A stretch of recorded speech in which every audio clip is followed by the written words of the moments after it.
The day my husband won the gold medal. He and Yang Zhenyi died in a car accident. Their hands were tightly clasped together when they died. When I opened his blood-stained phone, it was filled with photos of Yang Zhenyi. The composition wasn't perfect, but every frame was overflowing with love. Netizens all say the love story between Lu Kai and his first love is tragically beautiful and utterly captivating. At the funeral, I broke down sobbing.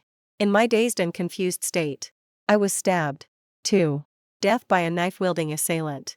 When I opened my eyes again, I let him sever ties with his family and watched coldly as his own mistakes cost him his dream.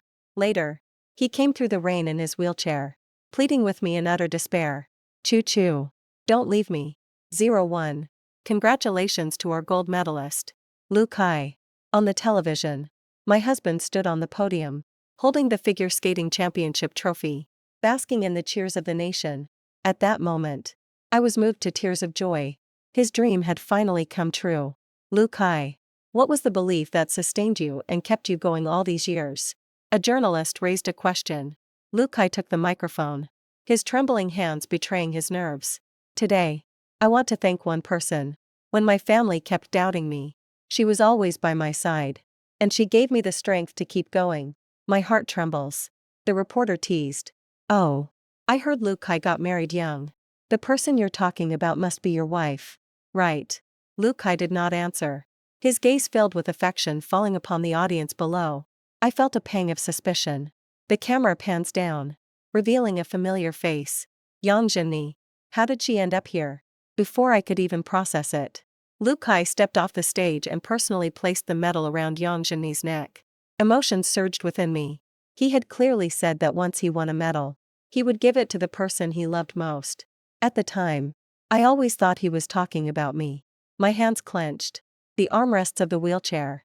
My eyes fixed unblinkingly on the two beaming figures on the television screen. My breath coming in short. Sharp gasps.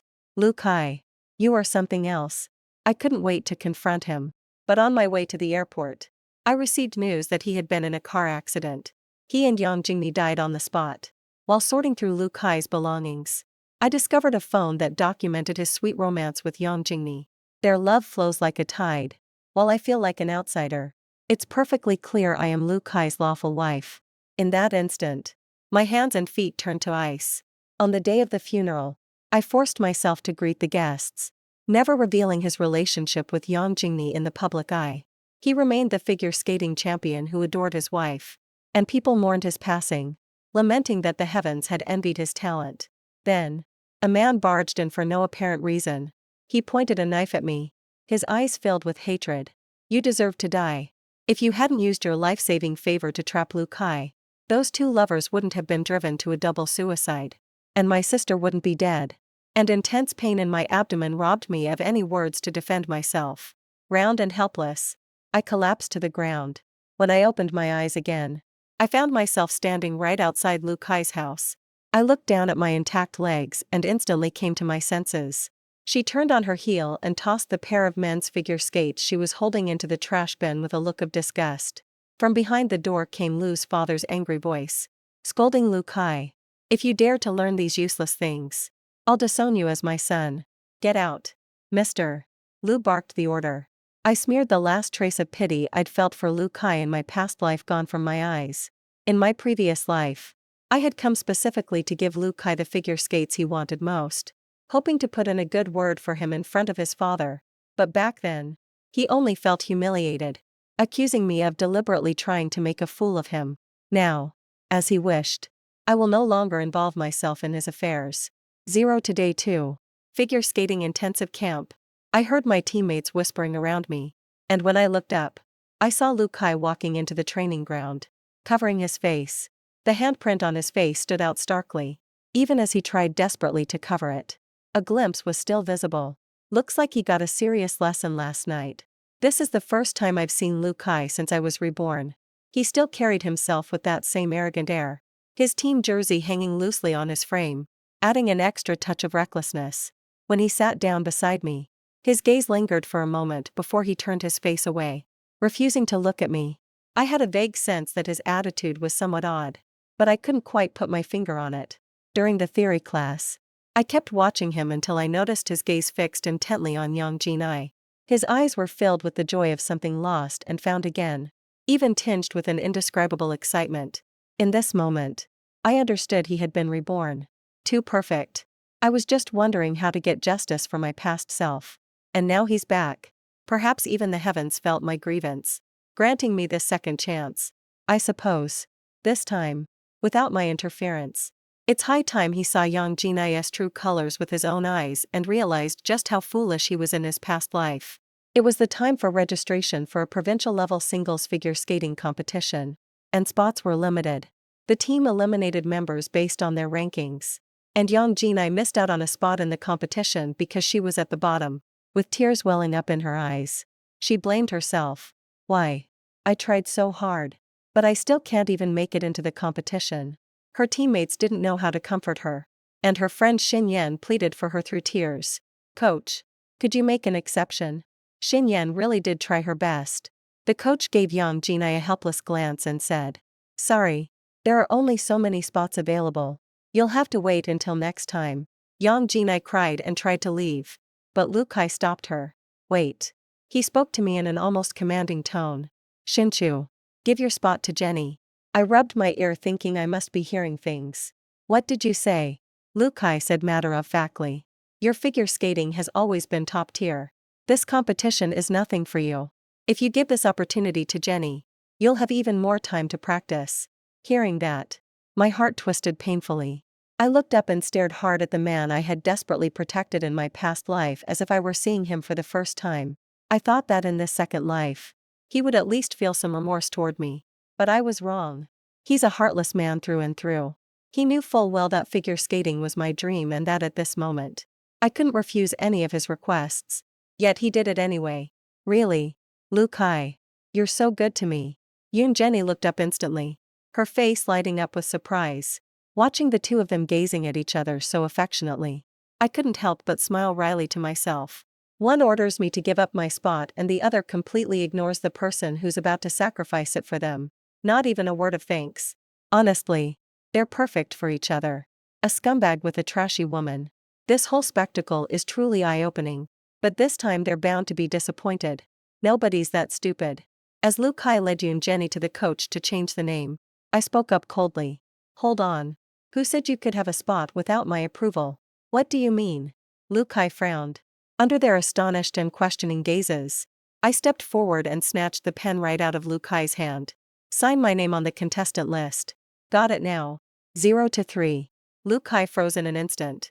Jenny's smile froze, seemingly taken aback that the person who usually fondled over Lu Kai had actually refused this time. Her friend Xinyi accused me. Shinchu, why can't you give Jenny a break? Do teammates mean nothing to you? Are you happy to see Jenny get eliminated? As she spoke, she glanced at Lu Kai standing nearby as if a thought had occurred to her and added mockingly. Oh. I get it now. You're not jealous that Lu Kai only has eyes for Shinny, are you? Lu Kai frowned, understanding dawning on him. You wanted me to be your partner, didn't you? I'll agree to it on one condition. You give your spot to Shinny. His eyes were full of arrogance, as if partnering with me was beneath him. I wasn't about to indulge his ego. I shot back. Are you out of your mind? You think you're some hot commodity. Who on earth would want to partner with you? With your pathetic skills. You should take a good look in the mirror and ask yourself if you're even worthy. And Xin Yan, since you care so much about young Shinny, why didn't you offer to let her have it earlier? If you were willing to give up your spot, I'm sure young Shinny would be really touched. Right. Or, if anyone here is willing, they can step forward. Everyone took a step back. Clearly, no one was willing when their own interests were at stake. Young Shinny's gaze grew increasingly complex. Seeing this, Yang Shinny quickly played the weak card. I didn't mean to take anyone's spot. I sobbed seeing her reduced to tears by my pressure. Lu Kai's expression instantly turned icy. Shinchu apologized to Shinny. I stepped forward and landed a precise punch to Lu Kai's abdomen. In your dreams. I'd rather give this spot to anyone else than to some useless idiot who can't do anything right.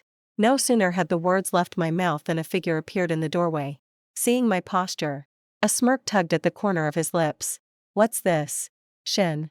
Practicing your drunk fist. It was Xin Yan. His figure skating skills are on par with mine. making him my archrival. Xin Yan leaned in, studying my face intently for a moment before reaching out to pinch my cheek. I took a step back, annoyed. I'm not the Monkey King. You know. What are you trying to prove? Xin Yan shoved his hands into his pockets. It's just you seem different. I rolled my eyes at him. What's the deal? Xin Yan leaned against his inquisitive gaze fixed on my face. You always dote on Lu Kai the most. Yet today you actually hit him. Isn't that strange? Who would treat him like a treasure? Disgusting. As I spoke, I rubbed the goosebumps on my arm, remembering all the foolish things I did for Lu Kai in my past life. I didn't hesitate for a second before turning around and asking the coach to change partners. Wasn't he extremely reluctant to be my partner? Well, this time I'll grant him his wish. Even if you're angry with Lu Kai, do you really have to team up with me? Don't you usually hate me? Chen Yan leaned in close to my ear. His curiosity piqued. While changing my shoes, I spared him a glance. I don't dislike you. In fact, you're pretty skilled. Definitely better than that useless deadweight. Once my skates were on, I reached out and put a hand on his shoulder. Enough talk. Let's get to practice. Meanwhile, Lu Kai kept zoning out. And Yan Zhenyi made another mistake. Seeing that Lu Kai paid her no mind, she simply threw her hands up and quit on the spot. The coach reprimanded them with a stern face. Some people lack natural talent, don't put in the effort to practice, and can't even reach the professional standard of a figure skater. And you, Lu Kai, your individual skills are truly impressive. But don't forget, this is a pair skating competition. Your team is very likely to be eliminated.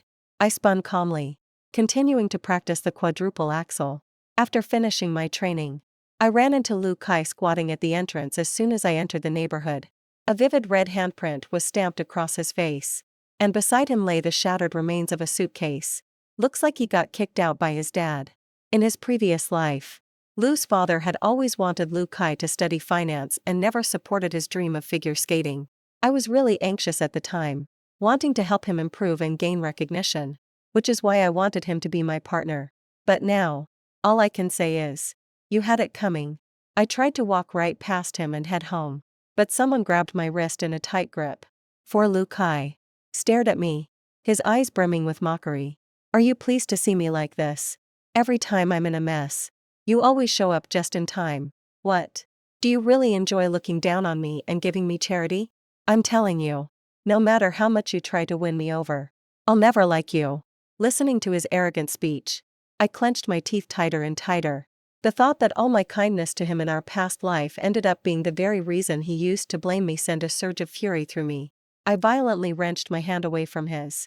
What the hell are you talking about? You're nothing special to look at. But you've sure got some nerve. Take a good look at yourself. What's there to like? You're at the bottom of the class. Completely mediocre. And have the audacity to be this confident despite your looks. I pulled a small mirror out of my pocket and threw it at him. Would you mind taking a look in the mirror? The small mirror scraped across Lu Kai's face, instantly leaving a faint, thin line of blood.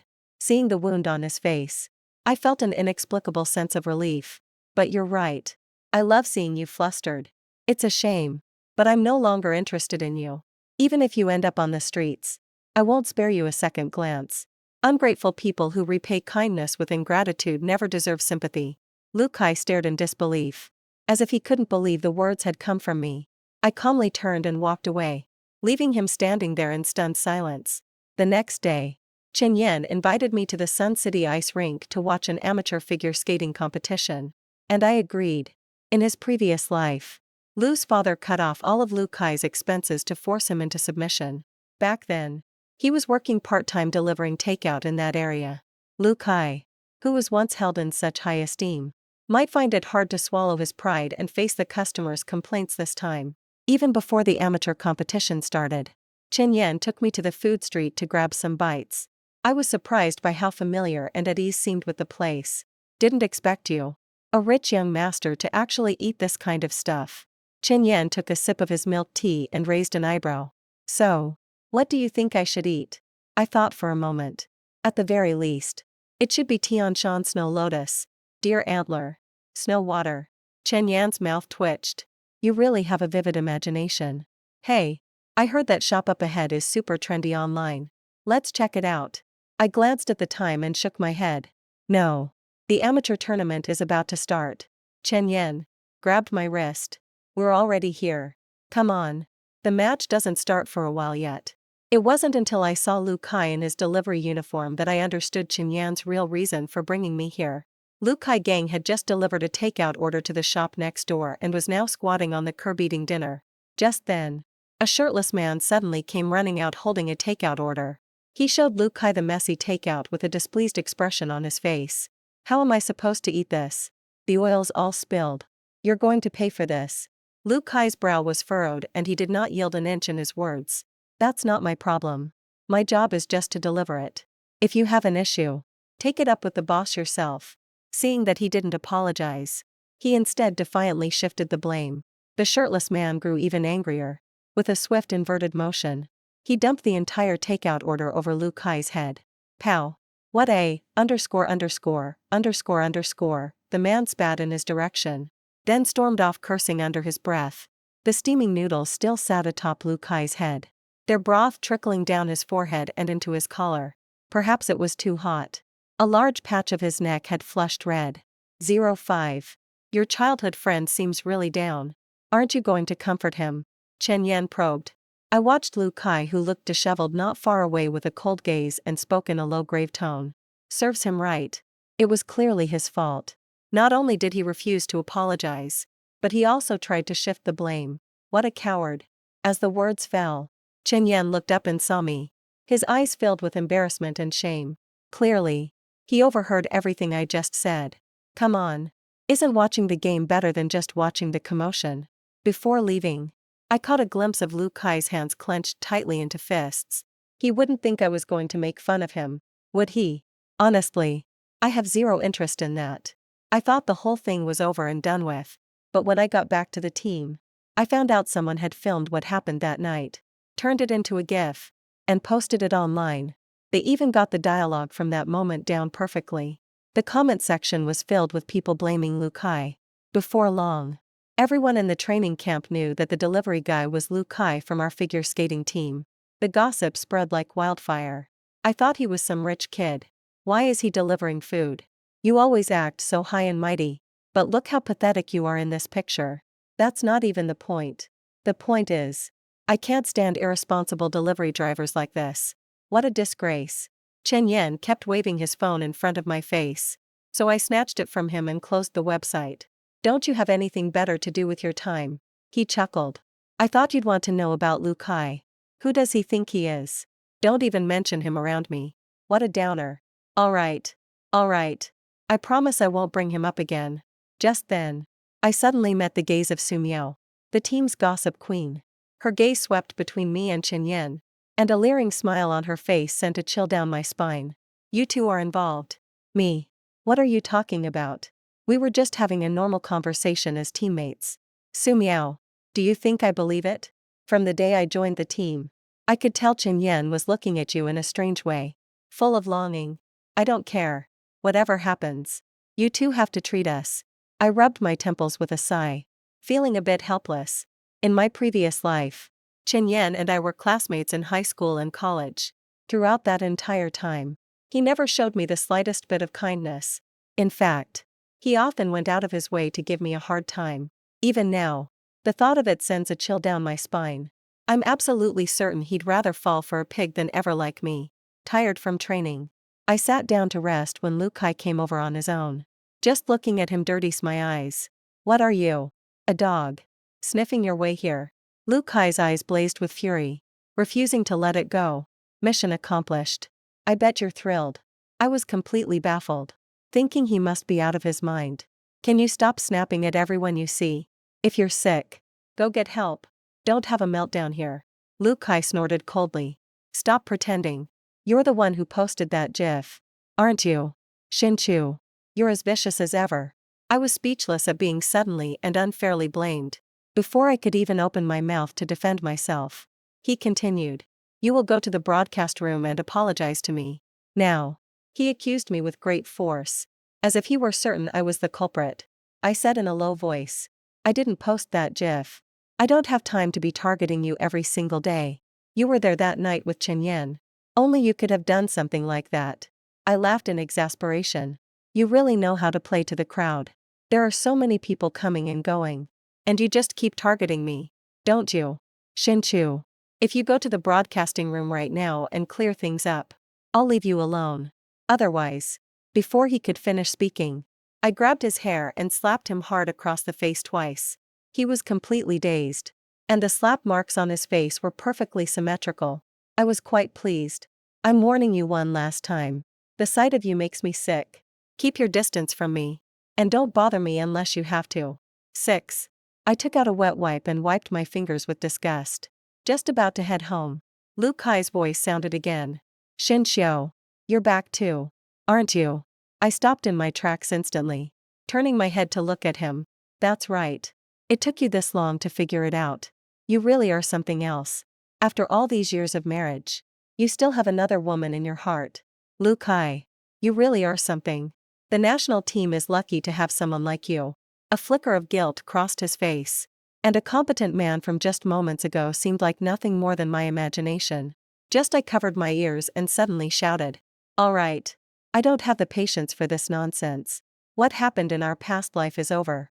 In this one, you'd better steer clear of me. I don't want anything to do with you anymore. Got it. With that, I couldn't be bothered to see his reaction and simply turned and walked away. In the days that followed, Lu Kai, true to form, didn't come to bother me, just as I wished. Not being able to win a gold medal myself in my past life has always been my regret.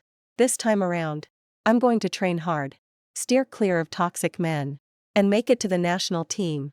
Days went by, and the holiday was just around the corner. Yet, the pile of ice skates at the training camp remained unsorted. The coach called a few people to stay behind and oil the roller skates. And I am the chosen one. Qin Yan walked over with a smile and asked, Need any help? To me, his smile was pure schadenfreude. I never expected any help from him anyway. You'd better get going. You live so far out. You'll miss the last bus. I swung the oily rag in my hand towards his face, watching his figure disappear into the distance. My memory blurred for a moment. I never imagined Qin Yan and I would one day work together with such seamless chemistry. Clearly, in our past lives, we were always locked in fierce competition on the field. After applying the shoe polish, the skates must be stored together in the isolation room. Unfortunately, after the others completed their tasks, they all left, leaving Lu Kai alone. I had no choice but to help him with the cleanup. Just as we finished packing up our skates and were about to leave, a familiar voice suddenly came from the locker room. Did you see the gift on the website? Haha. It's absolutely hilarious. I made it. Lu Kai froze on the spot. He knew that voice all too well. It belonged to the person he had loved for 2 lifetimes. There's no one else's voice in the background. She must be on the phone. Ugh. It's all because Lu Kai was always hanging out with Shinshio before. If those two had become partners, what would I have done? Now it's perfect. Lu Kai and I are partners. Even if I'm not that great. With him around, we're guaranteed to place decently. Don't worry. I love you the most.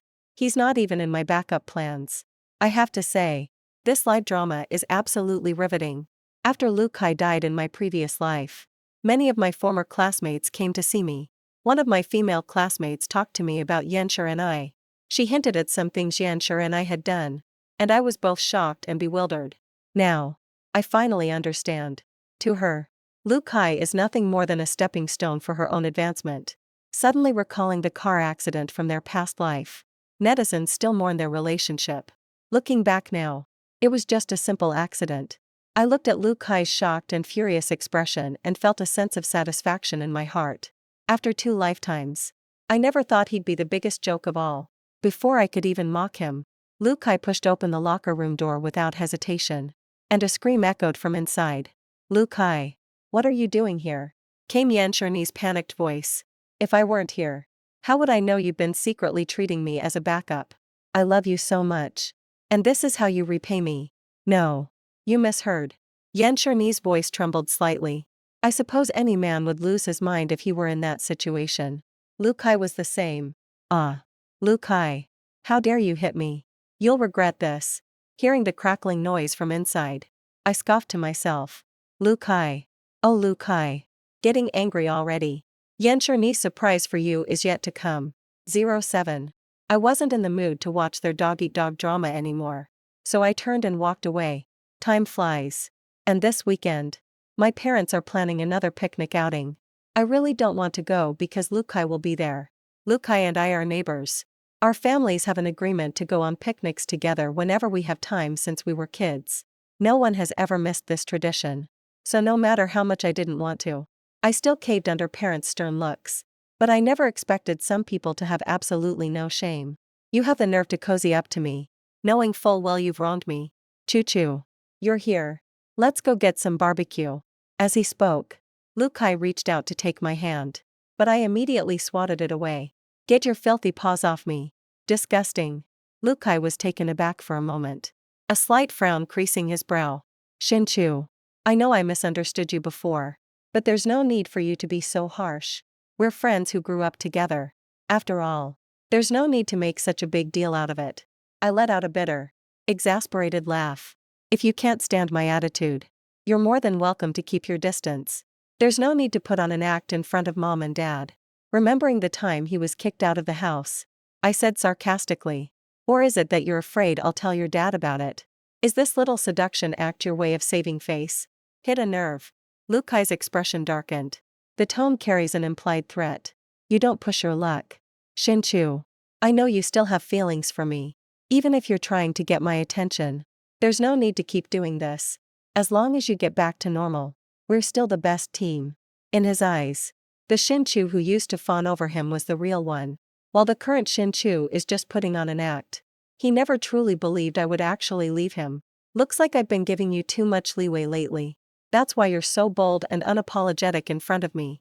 Then I don't mind saying it again. From now on, we're done. Whatever you do is none of my business. Got it. Pink head. Lukai's face instantly drained of color. Pink head freak was the nickname his classmates gave him, inspired by that viral gif. Every time someone called him that, he would fly into a rage. This time was no exception. Lukai suddenly raised his hand to strike me, but was stopped by Lu's father who had just arrived. Lukai, don't you dare. Lu's father looked at him with a stern expression. What did Choo-Choo do to you that you'd want to hit her? Uncle Lu and my dad are close friends, so he often looks out for me. But he was very strict with Lukai. The slightest displeasure would lead to punishment from Father Lu as a child. Lukai lost count of how many beatings he took. It suddenly occurred to me. A clever way to deal with Lukai while grilling. He casually brought up what had been happening at school lately. Spilled the beans about Lukai slandering his teammates and embarrassing himself in front of the entire school. Mr.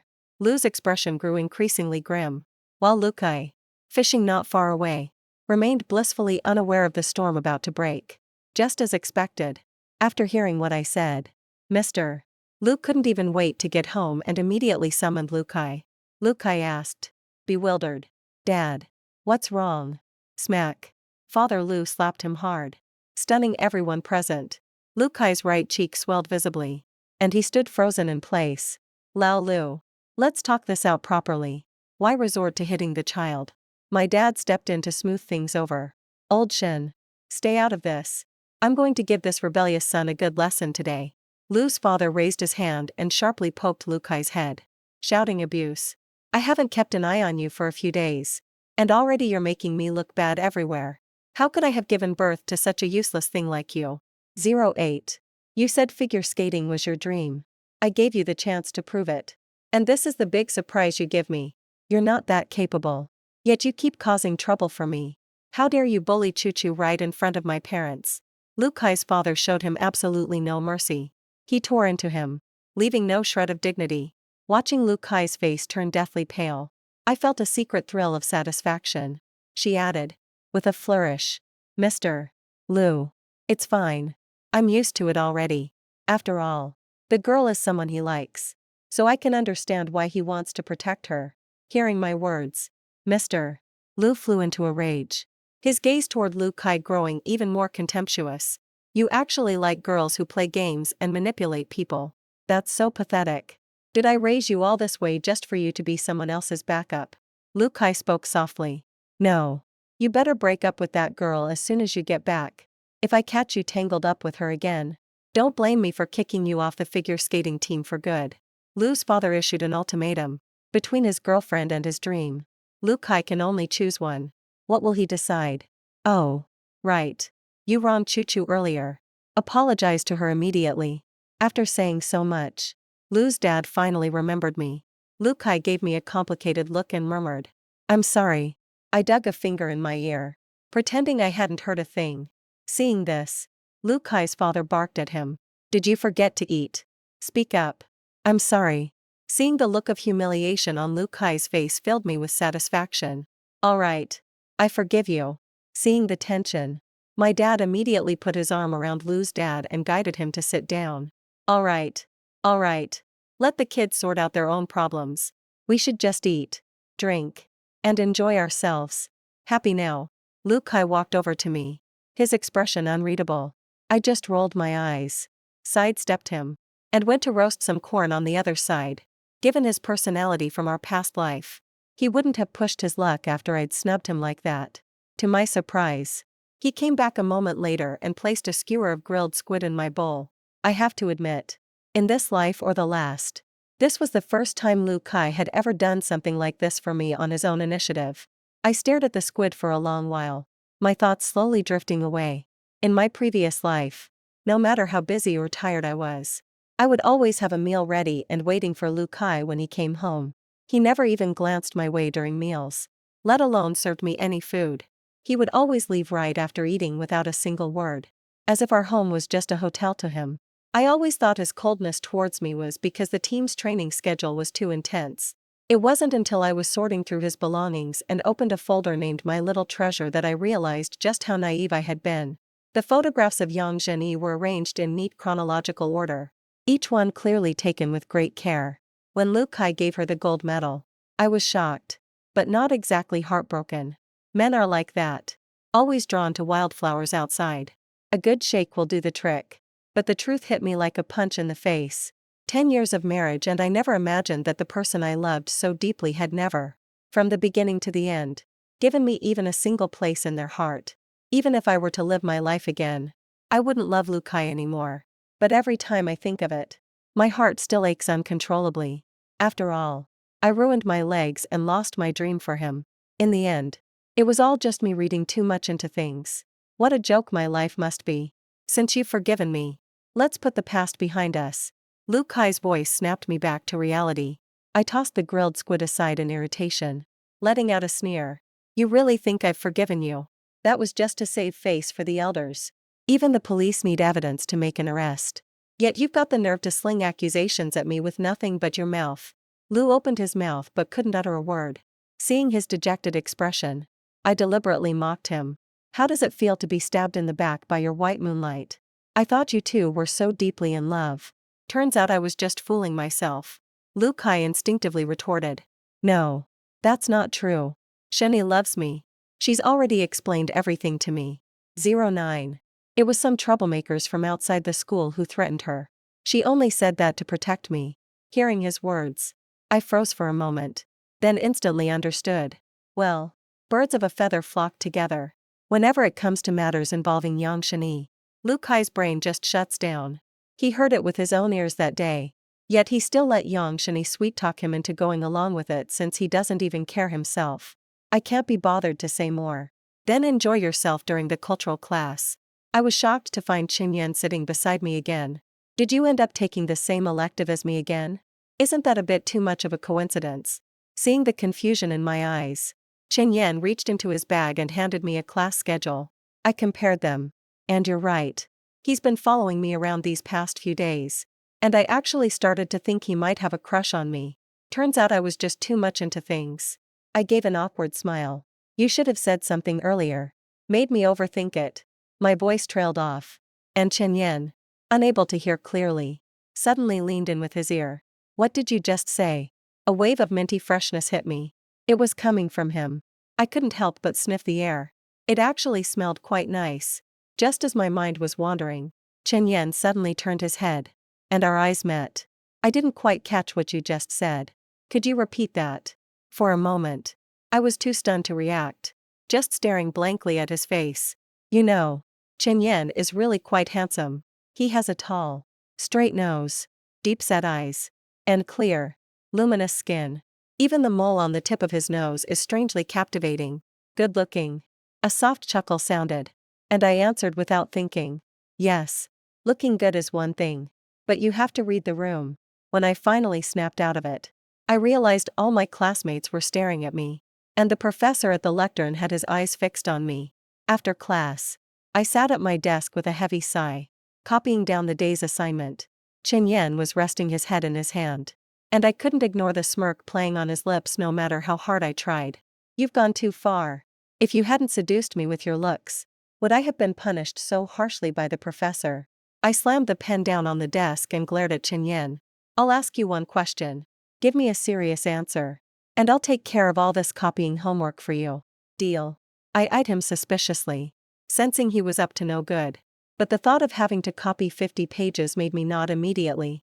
Chen Yan looked at me seriously and asked, "Do you really not like Lu Kai?" That's a rather poorly phrased question. I've been a fool for so long in my last life. Finally getting a second chance. Who'd want to go back to that same old path? Besides, he's such a jerk. I don't like it. Can you really let go of the bond you've had with him since childhood? Chen Yan seemed a bit skeptical. I went on. Everyone makes misjudgments. But once you see the truth, there's no turning back. Lu Kai is nothing more than a stumbling block on my path now. But I've already stepped over him.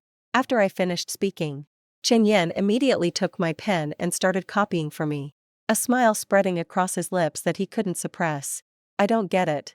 It's just copying homework. Why so happy? Time flew by. And before I knew it, the school's preliminary selection competition was upon us. This time, my partner was Chen Yan. The moment I saw the ice skates in my hands, I was instantly transported back to my previous life. While Lu Kai and I were performing a complex spin, his skate malfunctioned. He lost control of his direction and shot toward the ring's barrier at terrifying speed. Back then, to protect him from harm, I shielded him with my body, which ultimately left me paralyzed from the waist down. At that time, everyone blamed Lu Kai, calling him arrogant and conceited, failing to properly check the skates before taking the ice sled to irreversible harm to a teammate. Normally, he wouldn't have been allowed back on the field due to a serious mistake. But as the victim, I issued him a letter of forgiveness. He was able to return to the field again, and I was genuinely happy for him. Yet, he didn't even come to see me once while I was in the hospital. I just thought he was too guilty to face me. I snapped back to the present and glanced at Lu Kai nearby. I was stunned to see the exact same pair of ice skates on his feet as in our previous life. Is he trying to get himself killed? Perhaps he's trying to find out who was truly responsible for his death in our past life. Just like last time, something was wrong with Lu Kai's skates. Yan Zhini saw he wouldn't stop and immediately let go of his hand in fear. Lu Kai was instantly stunned. Without his partner's help, no matter how skilled he was, he couldn't stop the momentum. He instinctively turned to me, his eyes pleading, and opened his mouth to call for help.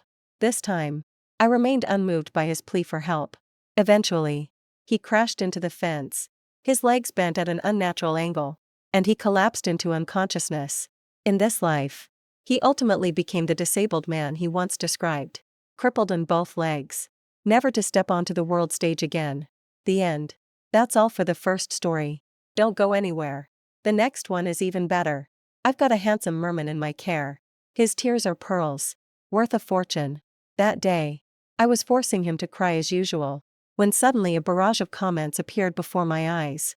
This is hilarious. The male lead tried to confess his love to the girl, but she knocked him out, took him home, and bullies him every day, even selling his tears for money. Poor guy really can't catch a break. Little sister has no idea that the male lead is actually a merman prince. She could have endless riches as his princess, but instead she insists on tying him up and beating him every day. And she always hits the middle of his tail. Does she not know what's there? Just thinking about it makes me hurt for the poor guy. Hey, I don't think he's in pain at all. He's clearly enjoying it. Look. The moment she stops, he's the one actively rubbing his tail against her hand. My hand, raised to strike his tail, froze. The mermaid before him still wore an expression of intense shame and anger, yet she secretly arched her back, offering her tail upward. At that moment, another line of bullet comments floated by. I can't wait to see the moment when our girl has saved up enough to ditch the male lead. only for him to completely lose it and make her cry every single day. Poor thing. She has no idea what's coming. 1. I shivered slightly. How did the bullet comments know I plan to release Bai Xiao back into the sea after selling the last few pearls? Not yet fully comprehending, Bai Xiao's cold voice rang out. Pearls are the most precious treasures of the merfolk. No matter how you torment me, I will never give it to you. Instinctively, I raised my hand again and slammed it hard into the middle of his tail. He let out a low groan, his slender fingers gripping the edge of the bathtub tightly. Her face flushed crimson, her eyes glistening with unshed tears. After holding back tears, she still looked at me with a stubborn expression. You think this is enough to make me cry? Give up. We merfolk don't surrender that easily. The barrage is back. The male lead is resorting to reverse psychology now. He obviously loves it when the little sister hits him. If he didn't, he would have swatted her away with his tail long ago. Mermen are incredibly powerful fighters. I can confirm he was genuinely moved to tears. Every time, he held back his tears just to endure a little more being teased by his little sister. Only after getting her fill of fun does she hand over the pearl to her little sister. TSK. What a scheming mermaid she is. My hand froze midair. 2. Does he really enjoy beating Bai Xiao like this? Seeing me stop, Bai Xiao secretly arched his back, his tail brushing against my hand. I looked down. Your tail. Bai Xiao's stubborn expression nearly cracked and he turned his head away, squeezing his eyes shut tightly. You hit it too hard. The tail even bounced back. I listened to his feeble explanation. That's a bit funny. The next moment, I caught him peeking at me through a narrow slit in his eyes. The barrage of comments popped up at just the right moment. The tail bounced back. Ha ha ha ha. The male lead couldn't even come up with a decent excuse. The male lead's inner thoughts. Just a quick peek. Why hasn't the little cutie started hitting me again? Understanding the situation, I deliberately withdrew my hand, feigning a disappointed expression. Fine. If you won't give me the pearl, we'll call it a day. With that, I turned and walked away. Suddenly, a loud crackling sound erupted from behind me. A barrage of comments scrolled before my eyes. Haha. The male lead thought the girl was leaving him and started bawling his eyes out. Look back. Sweetie. It's all your favorite pearls. I turned around to see Bai Jiao, his eyes bloodshot, staring fixedly at the bathtub. Tears welled up in her eyes, spilling like a broken thread, turned into large pearls. They slammed heavily onto the floor. A wave of joy washed over me. It's all about money. I was just about to pick it up when the doorbell rang. Bai Jiao's tears stopped instantly, his expression turning deadly serious. The ex is bothering our baby girl again. The showdown is coming. It's happening. Oh ho. The male lead caught a whiff of that annoying scent again. He's not even crying now. Look at that face. It's time to fight. Time to throw down. 3. I saw the bullet comments and frowned slightly. Turning back, he warned Bai Jiao. Stay here quietly and don't make a sound. He pressed his lips tightly together, stared at me for a long time, then reluctantly nodded. I reached out and gave his head an air pat. Good boy. Bai Jiao's face flushed red again. I walked over to open the door. The moment it opened, Shin Chan squeezed his way inside. He dropped to his knees with a thud. Su Qing. I know I was wrong. Please take me back. Then, another barrage of comments flashed before my eyes. He's a total player. He was still flirting with people online right before coming to see you today. Girl, don't you dare soften your heart. When is this guy going to drop off the radar? He was chasing Mabel while secretly dating 5 other girls at the same time, and after he finally got her, he kept trying to get her into bed. Even telling his buddies he wanted to taste what a shut-in girl was like. So disgusting. The barrage was filled with criticism, all directed at Shin Chen. I clenched my fist. I'm a comic artist, a bit of a homebody, and I don't have many friends. I met Shin Chen on a social media app. He kept praising my art. The characters you draw have real soul. I'd love to connect with you on that deeper level. When we met in person, he was all charm and chivalry, pursuing me with relentless intensity. I was completely smitten by him. But I never expected that within less than a week of being together, he would suggestively ask if I wanted to go to his place. He got upset after I turned him down, his face turning cold. What's love without sex? You're so old-fashioned and conservative. Our relationship won't last. I almost let him brainwash me and give myself over to him. That was the day I saw his phone. For even after we got together, he was still sending flirty messages to other women. The screen was filled with baby and kisses. It was sickening to look at. Turns out, I was just one of many flings he had. After that day, I broke up with him. He shed his former gentleness and revealed his true, ugly face. Soo-chin, have you really thought this through? Your social circle is tiny. Without me, who else would even want you? I ended up not going to see him for a whole month. And he started to panic. To this day, he still shows up at my place from time to harass me. I stared at the man kneeling and swearing. I promise I'll never chat with other women again. You're the only one I like. My gaze turned colder. Just as I was about to speak, another barrage of comments appeared. Sis, don't you dare believe a word he says. He's just bitter because he couldn't get you into bed. I saw it, too. He was telling his buddies that once he sleeps with the homeboy, he'll dump her. Said someone with no spark like her would bore him after one time. Rage boiled up inside me. I shoved him away with all my strength. We're over. Shin-chan. Give it up. If you bother me again, I'm calling the police. But he wouldn't let up. Grabbing my leg again. She was so strong I couldn't break free.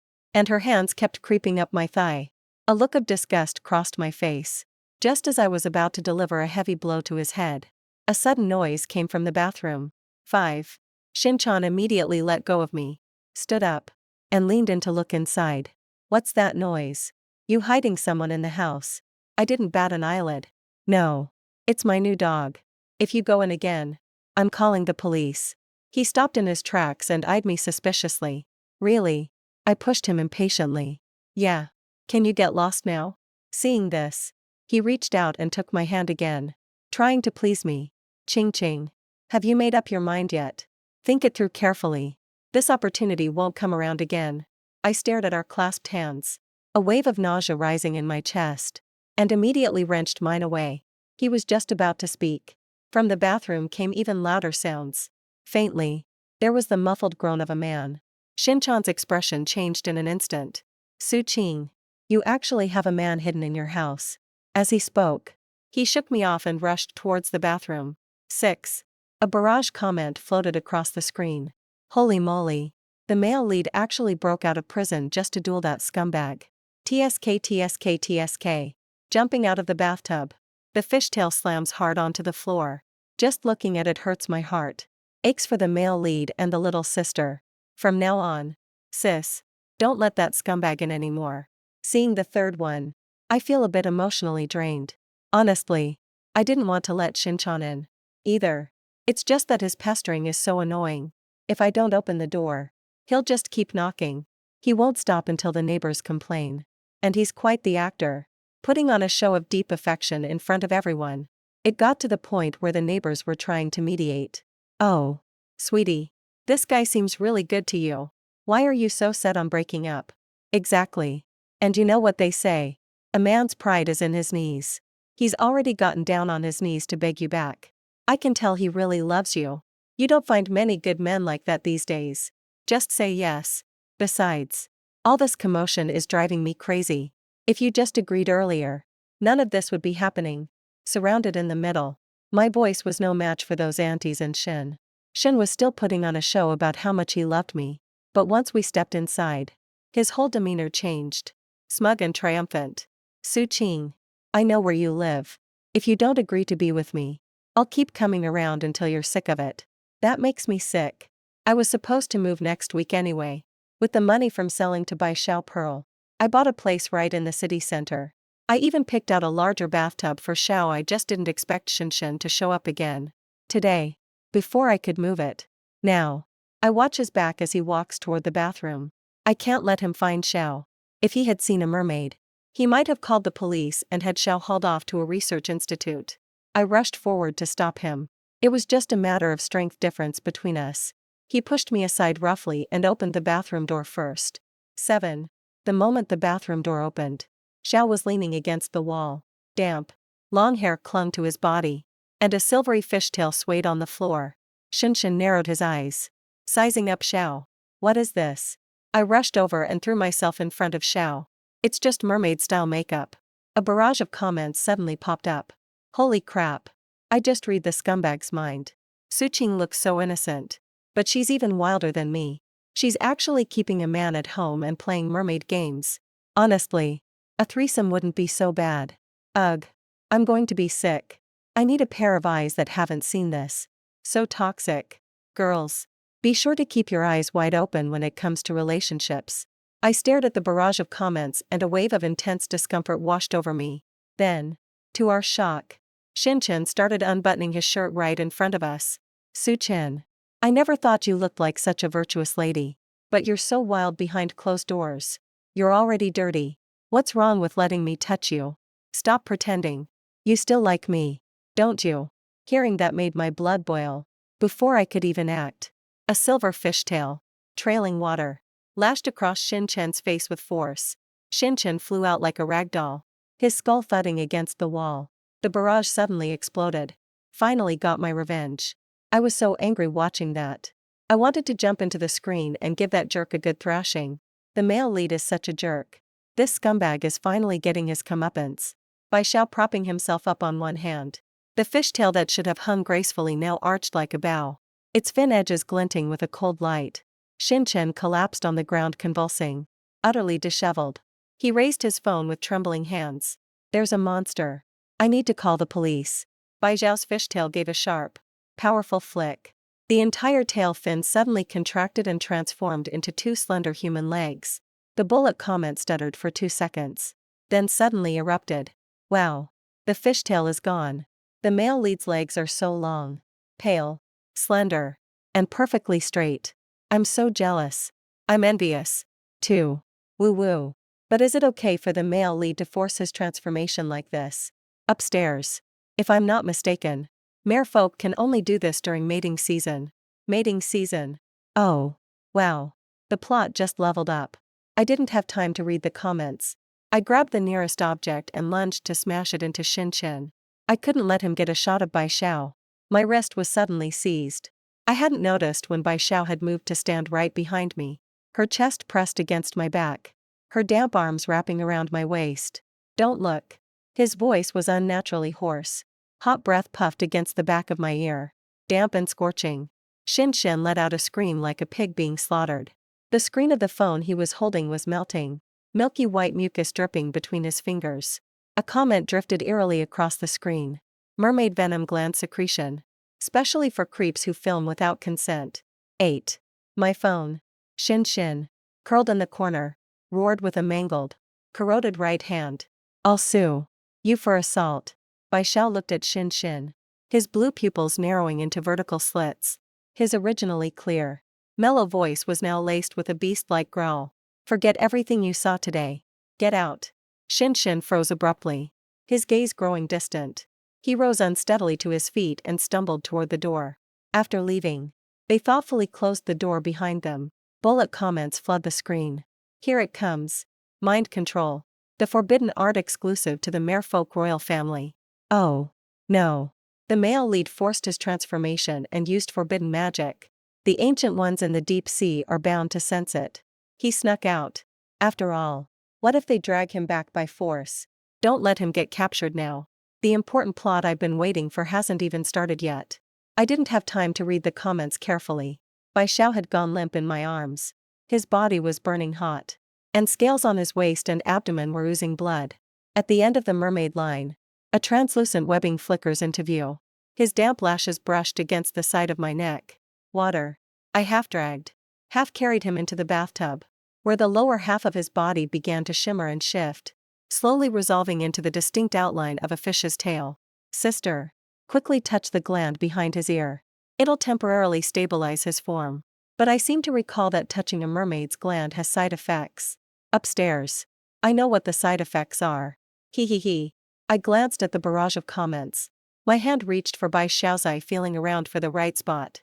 Bai Xiao let me touch him. A faint blush coloring his originally pale complexion when my finger brushed against that slightly raised soft scale. He shuddered. A shimmering blue tail fin shot out from the base of his spine, slamming against the bathtub and sending water splashing everywhere. I was startled by his violent reaction. The corners of his eyes were red. His voice a low rasp. Don't touch. Those beautiful blue eyes were fixed directly on me, glistening with moisture. If you keep touching me, I might go into heat early. Yet the look in his eyes was undeniably full of longing. 9. So bewitching. I was stunned. My heart skipped a beat. It took a long moment to snap back to reality. A cruel urge to torment welled up inside me, and I deliberately pressed that spot again with my fingertip. Bai Xiao trembled once more. His entire face flushed crimson. Oh my god. Just a little touch to his gland by the little sister. And the male lead is about to explode. I'm about to combust. How can he be this alluring? Is the male lead really a merman? Or is he actually an incubus? She's already reacting this strongly just from touching the male lead. Can't imagine how she'll handle deeper interactions with the little sister later. I stared at the barrage of comments, my face flushing red. I quickly pulled my hand back. Bai Xiao tugged at the hem of my clothes again. His expression turned cold again, though the tips of his ears were still red. My tail hurts. Her tone was clearly cool and detached. Yet somehow it sounded just like she was pouting. The barrage of comments went wild along with them. LMAO. The male lead isn't actually in pain at all. He's totally faking it. He's really throwing all dignity out the window to chase after the girl. With a merman's healing ability, that wound would probably be almost gone by next second. Is he acting cute? Damn. I never thought I'd live to see the day the male lead actually whines. The guy didn't even make a peep when he was shedding his scales. Seeing the barrage of comments, I knew he was faking it. Yet, as if possessed, I still went to get the medicine for him. Bai Xiao obediently draped his tail over the edge of the bathtub. I could feel him watching me the whole time I was applying the medicine. The barrage quickly translated Bai Jiao's inner thoughts. Today finally beat up my rival in love. So happy. The way my little sister applies medicine for me is so adorable. I just want to give her a kiss. I still want my sweetie to touch my scent gland. Her hands are so soft. My hand trembled slightly and my face flushed. Finished applying. I looked up. Bai Xiao averted his gaze awkwardly, his Adam's apple bobbing. I curled my lips into a smile and gently patted his fishtail. Good job today. In just 1 second, Bai Xiao was back to being high-temperature braised fish tan. After that, Shinchan never bothered me again. But I'm still ready to move quickly because I wanted to get Bai Xiao a bigger bathtub. Even though I change his water every day, he's starting to lose his scales. When I first caught him, he still tried to hide. Later, I discovered he had casually placed the scale in my palm. She turned her head away again, pouting and refusing to look at me. My scales are quite valuable, too. If you want them, just take them. I took it. But out of the corner of my eye, I noticed a small patch missing from the fishtail he usually cherished so much. Bai Xiao noticed my gaze and quickly tucked his tail behind his back. A barrage comment floats by. The male lead has been away from the sea for too long. Of course, he's not used to it anymore. But even so, he still wants to stay by his little sister's side. He was worried that his little sister would think his tail looked ugly and patchy. Last night, he even shed a few quiet tears over his scales falling out. On top of that, the male lead is in his mating season. He's been enduring physical discomfort every night and can barely get any sleep. Reading this, I frowned. Is Bai Xiao not feeling well? Just as I was about to ask him, a comment scrolled across the screen. No kidding. A merman's needs during mating season are intense day and night in places our little sister can't see. The male lead must have rubbed his hands raw by now. The male lead waits until night to take matters into his own hands, afraid of waking our little sister. Bottling it up won't work forever. The Leviathan of the deep will roar one day, realizing what his discomfort really was. My face flushed with heat. I quickly pretended not to have noticed that night. I crept to the bathroom door and gently pressed my ear against it. I could hear Bai Xiao's low husky voice calling my name over and over, restrained and controlled. Standing outside the door, I felt my legs go weak. I couldn't help but peek through the crack in the door, and from across the room, my gaze met a pair of glistening blue eyes. A comment floats by. Mermen have a keen sense of smell. The male lead knew the little sister was watching him all along. Oh ho! Catching her scent just got him more excited. 11. I rushed back to the bedroom in a panic. That pale red face with reddened corners of the eyes and those moist blue eyes fixed upon me. Everything was far too alluring. My own body began to grow warm in the darkness. I pulled the blanket tighter. Soon after, I contacted a moving company. When we moved, Bai Xiao transformed his fish tail into a pair of legs. He took the heavy box right out of my hands. Tall and lanky, Bai Xiao stood there in a white shirt and casual trousers, seeming to glow in the sunlight. The neighbors were stealing glances at him, whispering among themselves. No wonder you weren't interested in that young man before. Little lady. You've been keeping such a handsome one at home all along. Humph. What good is a man's good looks? Just a pretty boy. Being able to earn money is what really matters. This guy is so good looking. He looks like a movie star straight out of a drama. I'd fall for him even if I were 20 years younger. Can I get your autograph? Honey. Bai Xiao coldly avoided their touch and silently took his place beside me. I smiled at the neighbors. Sorry. He's a bit shy. Could you please give him some space? A barrage of comments floated before my eyes. The male lead is so cold to everyone else. But with our girl, all he wants is to get close. When she called him my guy, the male lead must have been secretly over the moon. He already is.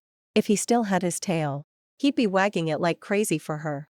I tilted my head slightly and caught another glimpse of Bai Xiao's red-tipped ears in my peripheral vision. A faint fluttery feeling stirred in my heart. I suddenly had this overwhelming urge to touch him. 12. I hadn't been in the new place long before my editor's message came through. Hey, will you be able to update your mermaid romance story on schedule next week? Sure.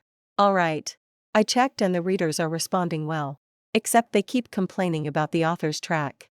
Seeing those 3 tildes, I felt my face flush after taking in Bai Xiao. I based a new comic character on him. Whenever I was stuck on how to draw something, I'd go and pester Bai Xiao. Slap his fishtail until he cries. Collect some pearls while you're at it. This time, I went to Bai Xiao's expression remained cold when he saw me. Her eyes suddenly lit up. Bullets mercilessly shot down the claim. As soon as the male lead saw his little sister, he started playing up his cold, handsome guy persona again. He's just pretending to be aloof. But his gaze is practically glued to her. If I remember correctly, isn't the next part the bathtub scene? I walked closer and lifted Bai Xiao's chin. How about being my model? His eyelashes fluttered. But he gave no reply. I took his silence as consent. My hand rose to trace the bridge of his aquiline nose, then followed the sharp line of his jaw down to the prominent curve of his collarbone. His Adam's apple bobbed sharply and a hoarse voice broke the silence. What are you trying to do? I didn't answer him, simply placing my hand against his chest. I gave it a squeeze. The texture was nice.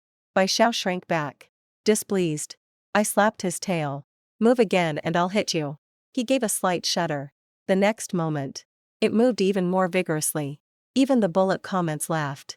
Sweetie, that's not a punishment. It's a reward. Does she really not realize how much he enjoys it every time she hits his tail? He's even pretending to disobey her on purpose, just so she'll keep hitting him. What has she turned him into? A smirk tugged at the corner of my lips. Of course. I know. Then, I gave another slow, deliberate hit. 13. Bai Xiao clung tightly to the edge of the bathtub. His dead eyes fixed on me. What trick are you trying to pull now? Don't think this will make me give you the pearl. MMMPH. My palm landed softly on his abs. And I even gave them a careful feel. So, that's what it feels like. The comment section exploded. Oh my god. I'm so hyped. Why is our baby girl being so forward today? I want to feel those muscles. 2. You've got me drooling. The male lead is about to explode. Explode. Explode. Explode. In the end, Bai Xiao ended up crying again because of me this time. The corners of his eyes were especially red. Her slender fingers gripped the edge of the bathtub, her gaze meeting mine with a hint of shyness and uncertainty. The pearls tumbled and scattered all over the floor with a clattering sound. I carefully picked them up and put them away. Bullets flashed by. Oh my gosh. Little sister is being so forward today. I'm actually getting shy just watching her. The male lead is already in his mating season. Doesn't the little sister worry he might lose control? Could my favorite part be coming early? So excited. Can't wait. Before leaving, I gently stroked Bai Xiao's hair. Good boy. Bai Xiao stared intently at me. The next second, he grabbed my wrist. He pulled me into the bathtub. His arm wrapped tightly around my waist from behind. I shifted uncomfortably, held even tighter. The sensations became more intense. A low, husky voice, thick with heat, sounded right above my head. Don't move. I froze. Looks like I've gone too far. 14. But, after waiting for a long time, Bai Xiao didn't do anything else. He just held me tight, burying his face in the crook of my neck and nuzzling me over and over. He didn't let go of me until the temperature had dropped a bit. I ran back to the bedroom. The clothes were damp and clammy. And my body still felt weak. Bullets fly by. Impassioned. I got all ready for this. And this is what you show me. Is the main guy not up to it? If not, go sit at the kids' table. Let me take over. I covered my burning cheeks. Damn it. I'm not expecting anything at all. Ever since then, Baisha has always kept watch nearby. Wherever I go. Sometimes when I look up, I always run into those blue eyes. Watching the bullet comments. People say, the male protagonist has officially entered his mating season. And clinging to his little sister has become an instinct. The merman has turned into a little shadow puppy. Follows his little sister everywhere she goes. When she's busy, he just plays with his own tail. So adorable. Once again, I worked on the comic manuscript late into the night. And was so exhausted that I fell asleep right at my desk in the study. When I woke up, a small blanket had been placed over me. Baisha was sitting quietly on the chair beside me. Her blue eyes gazed at me gently. Their eyes met. And he quickly looked away. Her ears were just red again. My heart softened for no apparent reason. He was still sneaking glances at me as I walked him back to the bathroom. Just before the door closed, I caught a glimpse of his desolate expression. During the merfolk's mating season, being separated from his beloved is agonizing. The male lead, afraid of scaring her, always endures the entire night alone. Good heavens. Just how much can this man endure? This isn't a mermaid. This is clearly a teenage mutant ninja turtle. Seeing these comments, I opened the door again. Can you keep your human form at night? His lashes flickered. I can. I turned around. Come here. Baisha was taken aback for a moment. Then manifested a pair of slender legs and stepped out of the bathtub. He then fumbled to put on his robe in a fluster. Once in the room, I looked at the only large bed. Then at the half-naked, 190 centimeters tall Adona standing behind me. I must be out of my mind. I climbed into bed. And Baisha was still standing stiffly by the side. I burrowed under the covers, turned off the light, and patted the side of the bed. It's cold. Come up and hug me to sleep. With that, I closed my eyes. Soon, a scorching body pressed close. A firm arm wrapped around my waist. The comments are going wild. But I don't have the energy to deal with it. My own heartbeat felt like it was spiraling out of control. 15. Before I knew it, the spring festival had arrived. The barrage of comments was flooding the screen. When is Maybelle finally going to dump the male lead? It's already New Year's. How come after waiting so long, she still hasn't gotten a warm bite to eat? Add 1. Why does the plot feel so dragged out? The little sister should have made enough money a month ago and dumped the male lead into the sea. I really want to see the male lead go dark. Kidnap the little girl and take her underwater. This way. That way. All sorts of ways. I pretended not to see it. My face slightly warm. Actually, I've made more than enough money already. But I just don't want to let Baisha leave. As for this and that, such and such, isn't it that I don't want to? I silently wept, thinking of myself, who had been sharing a bed with Baisha for a month with nothing but sleep between us. That evening, amidst a sky full of fireworks, I leaned back on the sofa to watch a movie. I had deliberately chosen The Shape of Water. Even the barrage comments seemed to pick up on the mood. Wow. The Shape of Water. A mermaid romance. Is our girl hinting at something? This is basically a blatant hint. Too bad the male lead didn't pay attention to the movie at all. He was staring at the little sister the whole time. Ha ha ha. I looked away when the woman and the fish man held each other tightly in the bathtub. As expected, I once again locked eyes with a pair of blue ones. I reached out my hand. Give me your tail. Baijiao's Adam's apple bobbed. We merfolk don't just let anyone touch our tails. Yet his tail had already obediently settled into my palm. I reached out and touched him. Baijiao's body grew hot. His slender fingers digging deep into the sofa cushions. The corners of his eyes flushed red once more. That evening, when it was time to bathe, I walked straight into the bathroom where Baisha was. Towel in hand.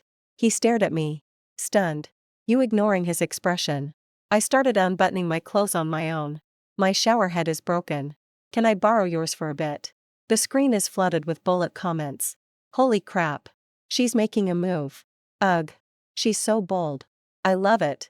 Come on. Male lead. Make your move. Baishao's face flushed instantly. And he didn't dare look at me.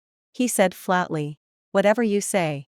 Then, the entire merman leapt out of the bathtub. The tail slammed into the ground with a heavy thud. My hand stopped unbuttoning. All that was heard was Bai Xiao's muffled grunt, followed by the sound of him hopping away in uneven bounds. He even kindly closed the bathroom door for Mimi. Comments. Damn. Does Bai Xiao really need me to abandon him before he'll follow the plot? Early the next morning, I took Bai Xiao to the seaside. 16. Sure enough. His eyes turned red. He looked at me with a pitiful expression. Are you abandoning me? The live chat exploded with excitement. Ah. It's finally happening. Once little sister collects enough pearls, she'll set the male lead free.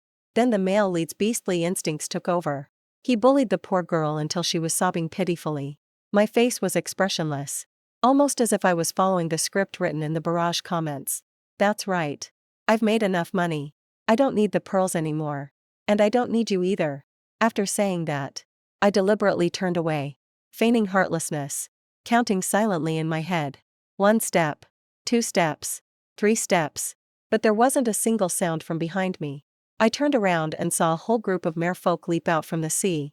They hoisted Bai Xiao onto their shoulders and vanished into a swirling vortex in the ocean depths. Only a few pearls remain on the beach. I was stunned. No. Is this plot correct? Bullet comment. Anew of all times. Now the old fossils from the deep sea are going to drag Bai Xiao back. How did the plot take such a turn? Where's my forced romance? Before I could finish reading the comments, I was dragged down to the ocean floor. 2. When I awoke again, I found myself in a place resembling a palace. Bai Xiao knelt rigidly in the center of the hall and I was locked in a cage. 17. The merman.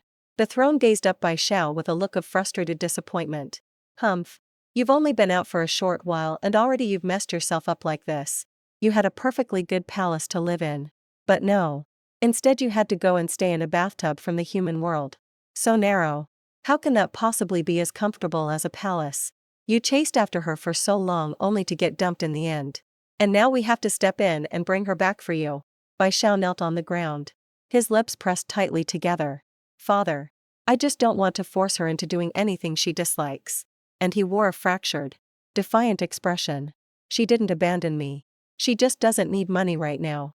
When she runs short again, she'll take me back. The mermaid on the throne looked utterly stunned. She opened her mouth to speak, then stopped as if hesitating. Bullets fly by. Oh my gosh. This sycophantic speech. Our male lead is totally into it. I'm dying. The male lead's father. How did I end up with such a useless son? I stared fixedly at Bai Xiao's back. I don't know whether to laugh or cry. Actually, finding Bai Xiao was a complete accident. The day I finally saw Shinchan for who he truly was. I drank too much. Heartbroken. I'd been living alone for so long that I really craved companionship. But I never expected that what I thought was a soul connection was just an act staged by a toxic man. That day, I stumbled my way to the seaside. They're all the same. No one will ever stay with me forever.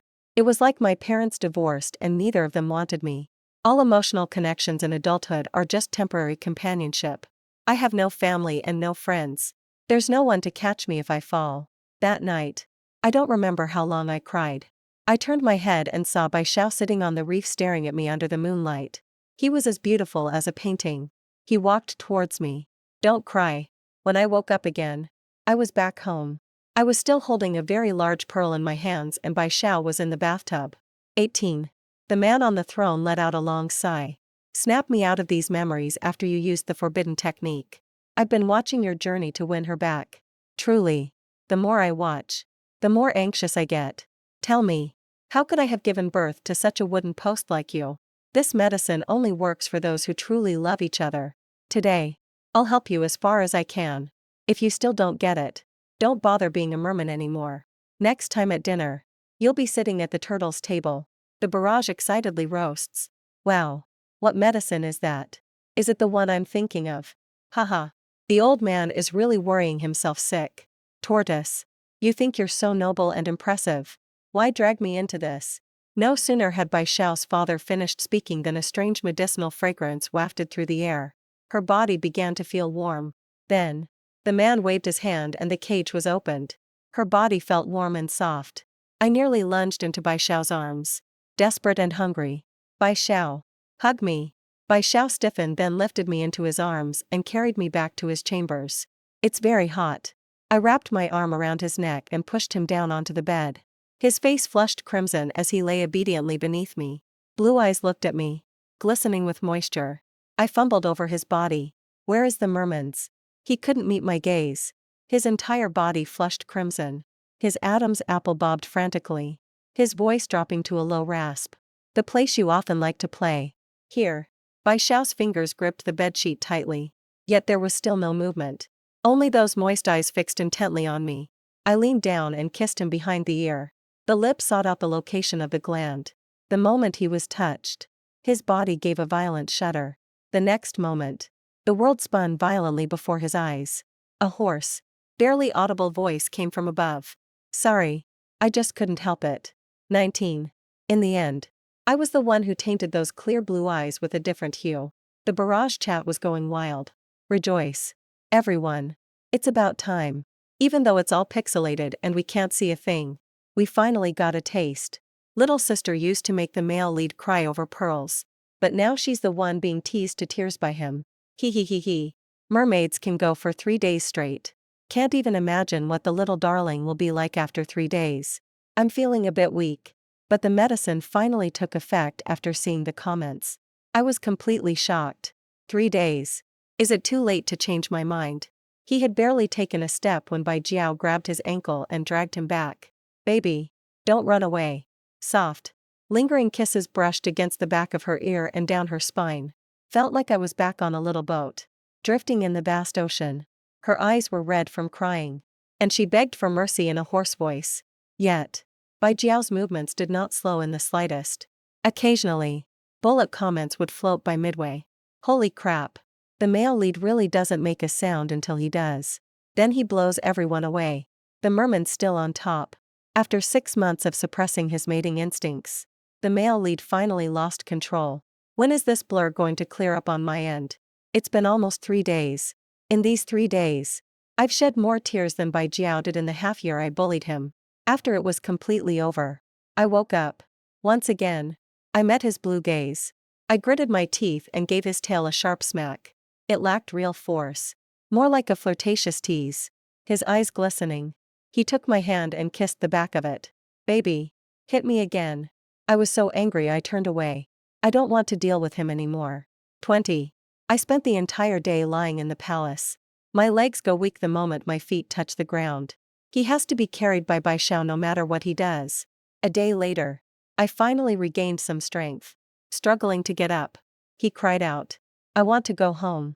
Bai Xiao listened. A hint of caution in his eyes. Am I coming? 2. I gave his tail a light swat. Of course. You're mine now.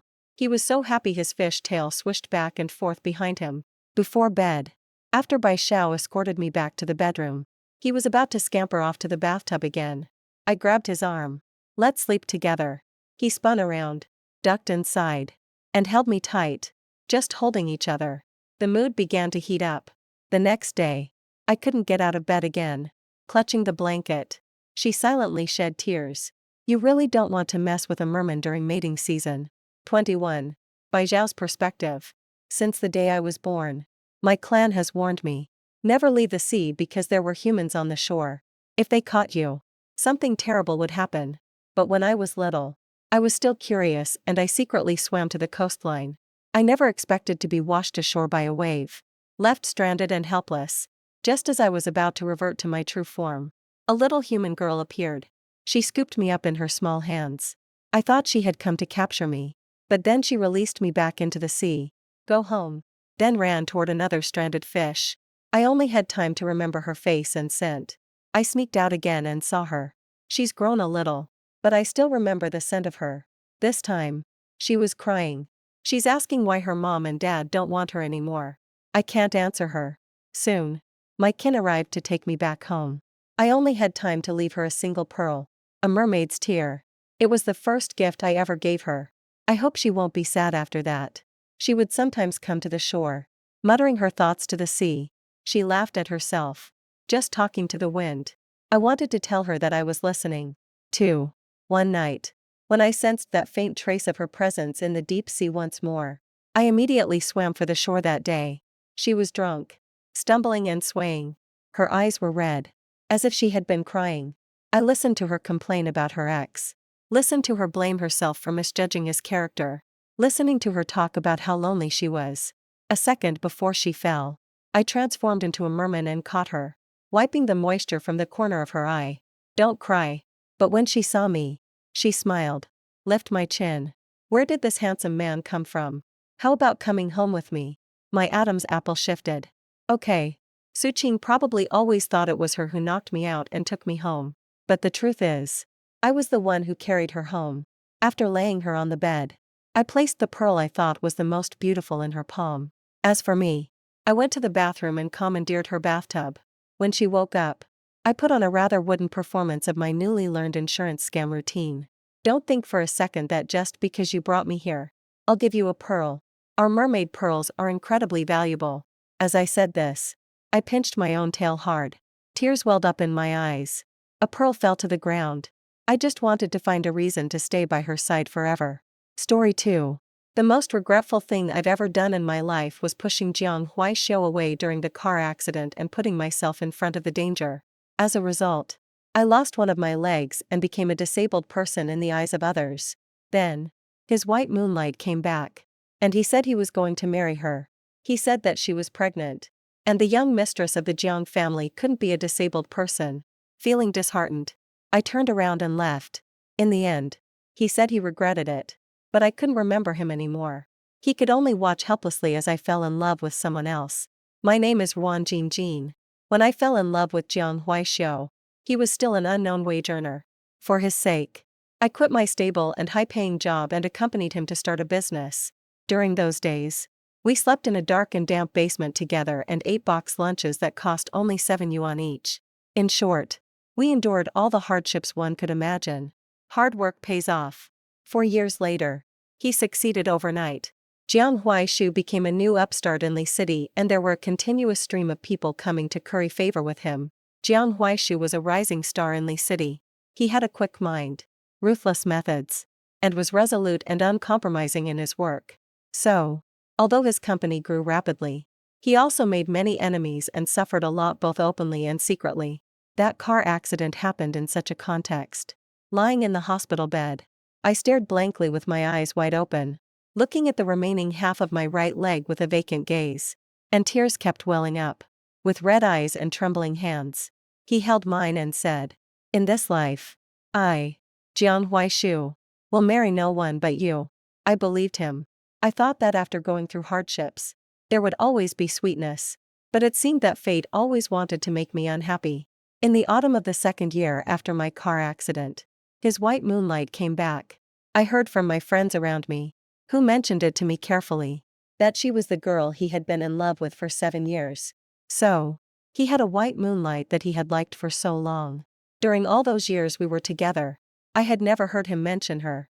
Unable to resist my curiosity, I asked people around me who were familiar with Jiang Huaixiu about her. The girl's name was Xiao Wan and she was a master's graduate who had returned from overseas.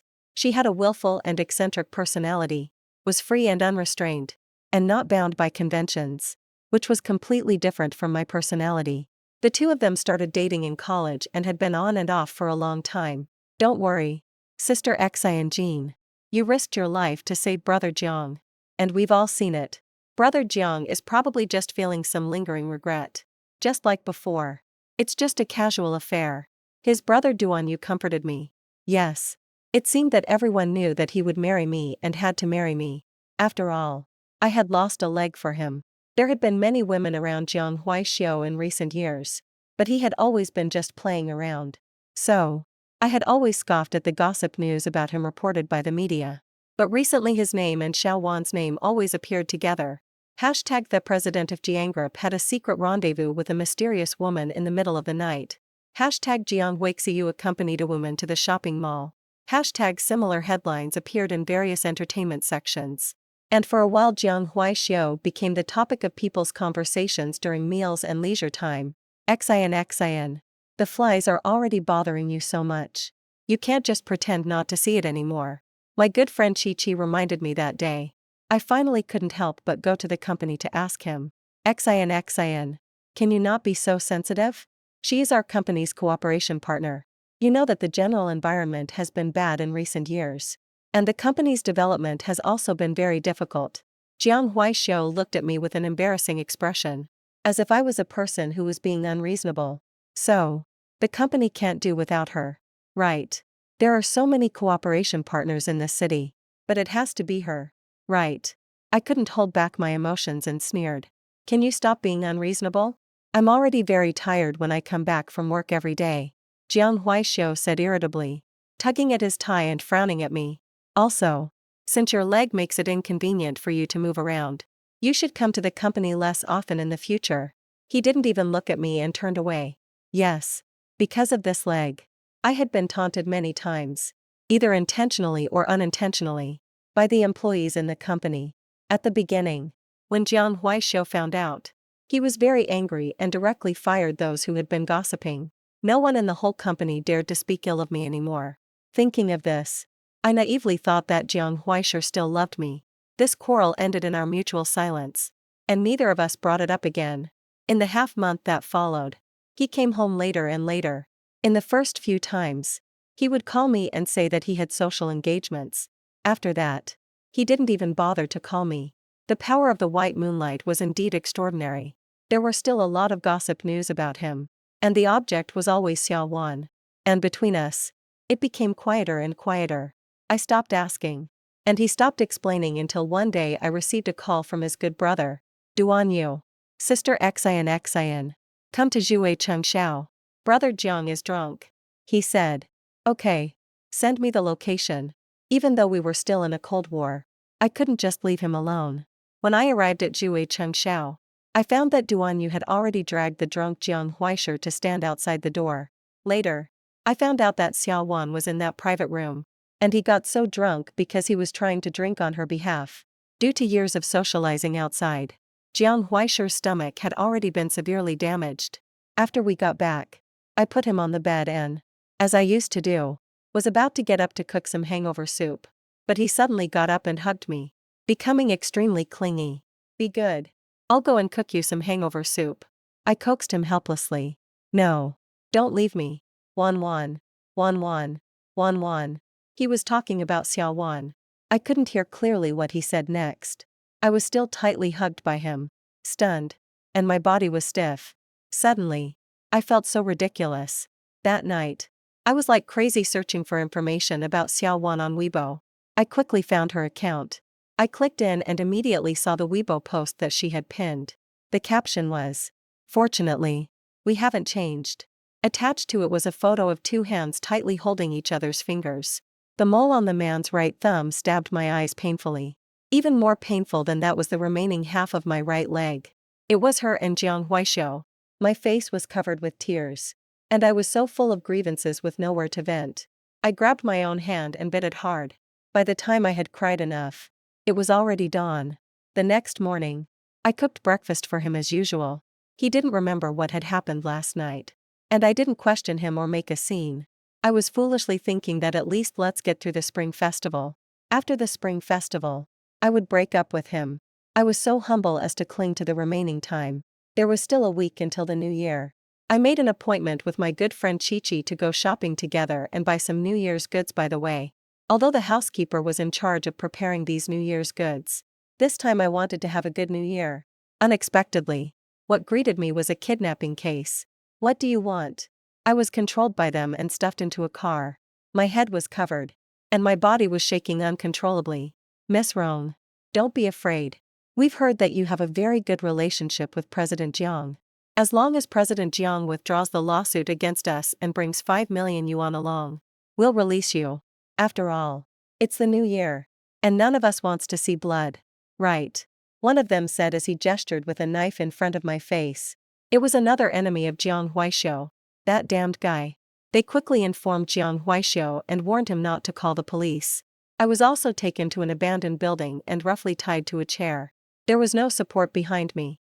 And if I wasn't careful, I would fall from this tall building. The winter in Li City was damp and cold.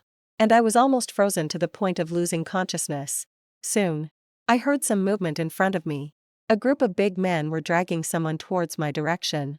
When the mask was removed, it wasn't Jiang Huaishou who came into my sight. It was Xiao Wan. Was she also kidnapped? Although I had never met her face to face, I recognized her at a glance. I had thought of many ways to meet Xiaowan, such as in Jiang Huaisher's company, in a coffee shop on the street, in a bustling shopping mall, or even in Jiang Huaisher's bed. Unexpectedly, we met in this way in the end. She was tied to a chair just like me. I looked at her carefully. Her eyebrows and eyes were cold and delicate. She had a small face. Her eyes were like a galaxy. Her loose hair was black and straight, and the stray hair stuck to her face, making her skin look even whiter. Between her eyebrows and eyes, she seemed to look a bit like me. She was also looking at me with a faint smile on her lips. "Hi, Miss Wan," she said. What kind of situation was this? She still had the mood to greet me. It seemed that she wasn't nervous at all. Seeing that I didn't answer, as if she could see my doubts, she continued to say calmly, "Let's make a bet." "What's the bet?" I began to be curious about what she was up to. "Bet that he will choose me." About half an hour later, I saw Jiang Huaisher being brought in by them. I brought the money. And I've also withdrawn the lawsuit. Let them go. Jiang Huaisher threw the things on the ground, his voice hoarse and slightly decadent. After one of the kidnappers sent his subordinate to check and confirm that there was no problem, he pointed at me and Xiaowan and said, "Haha. As expected of President Jiang. So straightforward. Then, you can choose one of these two beautiful ladies. Choose one." I looked at Xiaowan. Only then did I understand what she meant by bet. Bet that he will choose me. So, she knew everything. "What do you mean? We had a deal. I gave the money, and you release the people." Jiang Huaisher's eyes were cold, and his voice was filled with suppressed anger. "Don't you understand, President Jiang? In everything, there is always a need for trade-offs. You can't have both of these two beauties. It's not that easy. Unless you hand over the position of the president of Jiang Group." The kidnapper bargained with Jiang Huaisher and pointed the gun in his hand at us. 5432 Ah. Save me. I heard Xiaowan's terrified cries in my ears. At the last second. "I choose her." Jiang Huaisher lowered his head and his hand that was clenched into a fist slowly raised and pointed at Xiaowan. I raised my eyes in disbelief, forgetting to struggle, and stood there stunned. From beginning to end, he didn't even look at me once. Was he afraid to, or did he disdain to? Yo. It seems that President Jiang can always surprise people. Ha ha ha. Okay. Let Miss Xiao go. After Xiaowan was untied, she threw herself into Jiang Huaisher's arms, hugged him tightly, and sobbed. "Asu. I'm scared. I'm afraid I'll never see you again." I instinctively looked at her expression. She was being held, her hand around his neck, but her pair of dark eyes were looking straight at me, as if proudly declaring her sovereignty. What a touching scene. I was just abandoned like this at this moment. It was as if an invisible big hand was wantonly squeezing my heart, making me feel so painful that I couldn't breathe. "You said you would marry no one but me." After saying this, tears rolled down from the corners of my eyes, blurring my vision. I wasn't willing to give up. And I was even more unwilling to accept this. "Sorry, Shinshin. Xiaowan. She's pregnant. The wife of the Jiang family can't be a disabled person." She was pregnant. And the wife of the Jiang family couldn't be a disabled person. At that moment, I felt as if I had been completely drenched in ice water from head to toe. And my heart was completely cold. Don't you know best how I became like this? Suddenly, the commotion downstairs interrupted my questioning. One of the kidnapper's subordinates reported that the police were coming. I, who was still in despair, seemed to see hope again. In this day and age, relying on man is useless. In the end, you still have to rely on yourself. Damn it. You actually called the police. It seems that none of you can leave today. Hearing the sound of the police car arriving, these desperate kidnappers viciously pointed their guns at us. Suddenly, the whole building was in chaos. I didn't know where I got the strength from, and I struggled to get up and hit the kidnapper who was controlling me. But the gap in strength between man and women was too great. I was thrown hard to the ground by them, and the pain made my whole body tremble. Cold sweat dripped down from my forehead. "You, since you want to die, I'll grant your wish." As he said this, he directly kicked me in the stomach. I didn't know whether I should praise myself for the remarkable effect of my weight loss in recent years or consider myself extremely unlucky. With that kick, he directly kicked me off the 5th floor. At that moment, I heard Jiang Huaisho shouting my name heartrendingly. That scumbag. Who was he pretending for? In the moment of falling, I felt that time and everything around me were slowed down. The time I spent with Jiang Huaishou flashed through my mind like a movie, and finally became more and more blurred. The next second, I fell heavily to the ground. It was so tragic. I didn't die immediately. The pain of being smashed to pieces spread throughout my body, and blood flowed out continuously, spreading into a river on the asphalt ground. The pungent smell of blood filled the air. But I couldn't move or shout. I could only silently endure this pain. This heartrending pain made me forget the grief I had just felt. It turned out that getting injured could really relieve the pain in my heart. I felt my heart gradually becoming numb and cold until there was no warmth left at all.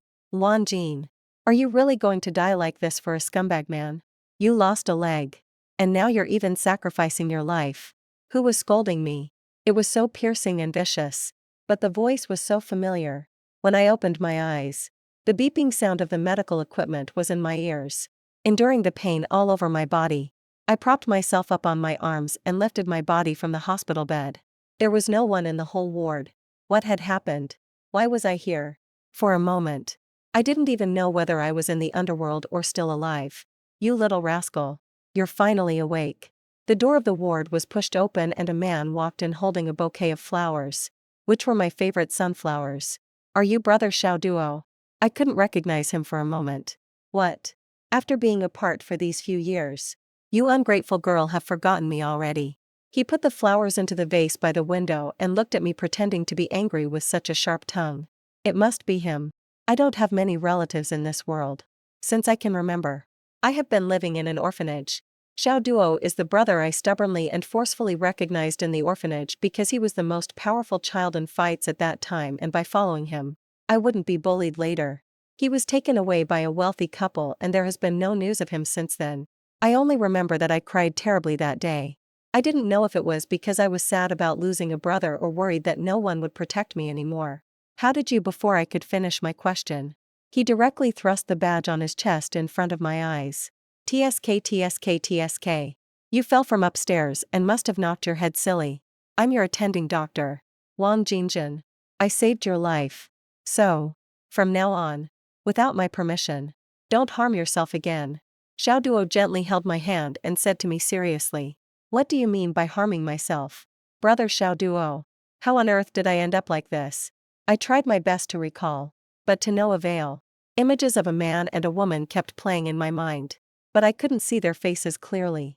I wasn't really feeling sad, yet my pale face was already covered with tears. Finally, I couldn't bear it anymore and fainted. Jinjin. Jinjin. After a series of examinations, the doctor finally determined that I had lost my memory. The reason was that my brain had suffered a severe blow when I fell downstairs. Huh. It's so melodramatic. But Jinjin still remembers me. Xiao Duo said anxiously beside the doctor. Dr. Xiao. Are you also confused by worry? There is a type of amnesia in medicine called selective forgetting. Maybe Miss Ruan deep down in her heart wants to forget or avoid thinking about certain things or a certain person. And then she will really forget. However, if the forgotten content has no impact on the person's life, this state can be maintained. The doctor added. Ah. It was all for nothing. Don't be afraid. Jin. Xiao Duo held my hand, trying to ease my nervousness. Yes. What can be forgotten is not important. In the following week, I stayed in the ward to recuperate, falling from the 5th floor. My hands and feet were all broken, and my brain was also injured. I needed to take good care of myself. Since I woke up, I have rarely spoken. Every day, I just sat there blankly, not knowing what to do. Xiao Duo was afraid that I would get sick from being cooped up. So every time he got off work, he would chatter nonstop by my bedside. But he was so noisy that I wished I could slap him to death. Just as I couldn't hold back and was about to speak, the door of the ward was pushed open violently. A man walked in. His eyes were bloodshot. His beard seemed to have not been shaved for a long time, and his suit was in a mess. Jin. I finally found you. I finally found you. He grabbed my shoulders tightly, and I cried out in pain. Who are you? It hurts so much. I'm Jiang Huaishou. Jin. It's my fault. I was wrong. Please don't leave me. Okay. He looked into my eyes and pleaded. Damn it. How dare you come to find Jin. Xiao Duo directly pulled him over and landed a punch on his face. Xiao Duo was 189 centimeters tall. much taller than Jiang Huaishou. In terms of fighting, Xiao Duo had never been at a disadvantage. However, this fight didn't seem to show any signs of stopping. I finally couldn't hold back and shouted loudly. Jiang Huaishou, I've lost my memory. I don't remember you. As soon as I said this, sure enough, he froze in place, wiped the blood from the corner of his mouth, and smeared. Impossible. Shinshin can't forget me. It's impossible. You really won't give up until you hit a dead end. Take a look at this. Xiao Duo threw the diagnosis report in Jiang Weishou's face. I saw his expression change from disbelief to doubt. And then to shock. It was quite a spectacle. Impossible. Impossible. He seemed to keep repeating these 3 words. It seemed that he couldn't accept that I remembered Chi-Chi, remembered Duan Yu, remembered Xiao Duo, and remembered many people and things around me. But I just couldn't remember everything about him. Wang Jingjin. How could you forget me? How could you? He still didn't give up and hired the most top-notch medical team in Li City to examine me again. The result remained the same. Looking at the latest diagnosis report, his eyes were red, and he looked pitiful. Finally, he left in a state of despair. Just when I thought he wouldn't come again. He came the next day, the 3rd day, the 4th day, the 5th day. Every time he came, he didn't say anything, just kept looking at me. I felt so uncomfortable being stared at that I finally couldn't help but let him in. He was overjoyed and sat by the bedside, nervously rubbing his hands. I don't know why, but he seemed like a headless fly to me. He said he wanted to tell me a story. In the end, that girl was kicked downstairs. The man thought she was dead and was in a daze every day. Finally, he learned from his ex-girlfriend that the girl wasn't dead. That girl is so silly. But why are you crying? I blinked and asked him. That girl is you, Jiang Weishou said, looking at me with red eyes. I was suddenly jolted out of the story. Me. I was the girl in the story that he couldn't forget. Seeing Jiang Weishou in such a state of grief, I actually felt a bit of satisfaction. Huh. Indeed. The best way to defeat the white moonlight is to die a more painful death than the white moonlight. And then not actually die. So, you're the reason this leg was amputated. I suddenly raised my voice seeing Jiang Huaishou's silence and helplessness. I directly slapped him. What a scumbag. Xian Chen. I don't expect your forgiveness. But can you give me another chance? I can't live without you. I will definitely find someone to cure you. Jiang Huaishou said humbly. Fine. Then go to the entrance of the hospital and kneel there for a whole night. I said to him expressionlessly.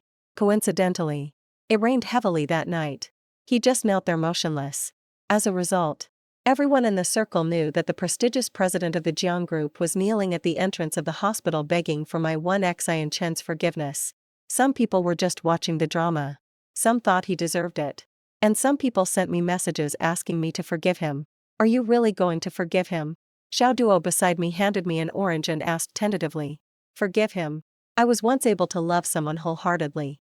And now I can hate someone by any means necessary. He doesn't deserve my forgiveness. I don't know when Jiang Huaishou left. After being drenched in the rain all night, he must not have felt good the next morning. After having breakfast, Xiao Duo was going to wheel me out to get some sun. Unfortunately, the door of the ward was pushed open with a loud noise again. Sigh. Poor door. She looked down at me haughtily. First, she took a good look at my sorry state. And then she cursed me viciously. Wan Xian Chen. You, __, why haven't you died yet? She must be Jiang Huaishou's white moonlight. Xiao Wan. I didn't expect that the high and mighty white moonlight would one day end up being despised. I looked at Xiao Duo beside me with a helpless expression. And he looked at me in the same way. He indicated with a helpless look that he couldn't hit a woman. Seeing that she was ignored, this further enraged Xiao Wan. I don't know where she took out a fruit knife from and turned to rush towards me. Xian Chen. The expected pain didn't come. I opened my eyes and saw Jiang Huaishou. I don't know where he came from, but he stood in front of me. Sorry. A xiao. I didn't mean to. A xiao. Xiao Wan dropped the fruit knife tremblingly. Her eyes unfocused. And she looked around in a panic. She looked like a madwoman. After Xiao Wan was taken away, Jiang Huaishou stood weakly in front of my hospital bed. His lips were chapped. And his face had an abnormal redness. He must have had a fever. Sorry. Xin. I'm tired. You can leave. Also, don't come again in the future. Our relationship is already over. Isn't it? I directly interrupted him. After watching that farce, I was physically and mentally exhausted and had no mood to go out anymore. Shin. It doesn't matter if you've forgotten. I still remember. And I won't give up. Jiang Huaishou left these words and turned to leave. The next day, Xiao Duo brought the news that Xiao Wan had been arrested and imprisoned for attempted murder. I didn't care what happened after that. In the following half-month, except for my good friend Chi-Chi visiting me from time to time, the ward returned to its former peace. It snowed on the winter solstice, and my body had recovered a great deal. I could walk around on my own. I stood by the window looking at the snowy scenery and heard the sound of the ward door being pushed open behind me. Brother Xiao Duo, you're here. I turned around and smiled. It wasn't Xiao Duo, but Jiang Huaishou.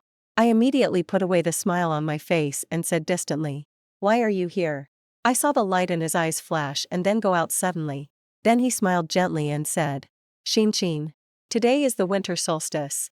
I made dumplings with my own hands. They are your favorite corn and shrimp filling, regardless of whether I responded or not. He opened the thermal box and continued talking to himself. You used to love the dumplings I made the most. When you recover, I'll take you to Zhoushan to see the snowy scenery. Okay. You love snow the most. There's a lot of snow this year. And it will definitely be very beautiful. He was immersed in his own fantasies, as if we still loved each other as before. Sorry. I don't remember and I don't want to remember either. I said to him directly. Slap. The lid of the thermal box was accidentally knocked to the ground by him. He bent down in a hurry to pick it up. Oops. I came at a bad time. I didn't interrupt you, Mr. Jiang. Did I? Shin. These are freshly cooked chestnuts. Take them quickly. Xiao Duo's appearance broke the awkward situation just now. He looked at the dumplings in Jiang Huaishou's hand, twitched the corners of his mouth and then said to Jiang Huaishou unceremoniously, You shouldn't kidnap Shin with your memories. Without you, her life will only be more wonderful. Shin. Please don't leave me. Jiang Huaishou stood there like a child who had made a mistake, fidgety and uneasy, seeing my intimate behavior with Xiao Duo. He hesitated to speak and finally didn't say anything. When he left, he seemed to muster up the courage, looked up at me, and tried to smile at me, but tears suddenly fell down. Shin. Am I really going to lose you forever? I looked out the window and smiled. I'm too familiar with the feeling of loss. It really hurts, so much so that even after the wound heals, it will flare up and torture me again and again in the silent night. That feeling is unbearable. So, Jiang Huaishou, I lied to you. I recovered my memory a week ago.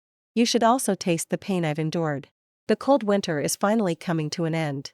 What are you going to do next? Xiao Duo put away his usual carefree attitude and asked me seriously. My body is almost fully recovered and I want to go out and take a look around. Aren't I taking you out for a walk every day? Xiao Duo looked innocent. I mean leaving Li City and going to see the outside world. How can that be? What if something happens to you when you're alone? A girl traveling alone without anyone to take care of her is not okay. No. I'm going to go with you. Xiao Duo immediately became agitated. I glanced at him and he immediately became obedient. He knew he couldn't persuade me, so he prepared all kinds of equipment and medicine for me. After packing up, I set off with light luggage. I went to ancient cities with profound historical and cultural heritages and saw the endless prairie. I chatted with homeless people in the romantic city and shared dried fruits with rock climbers under the snow-capped mountains.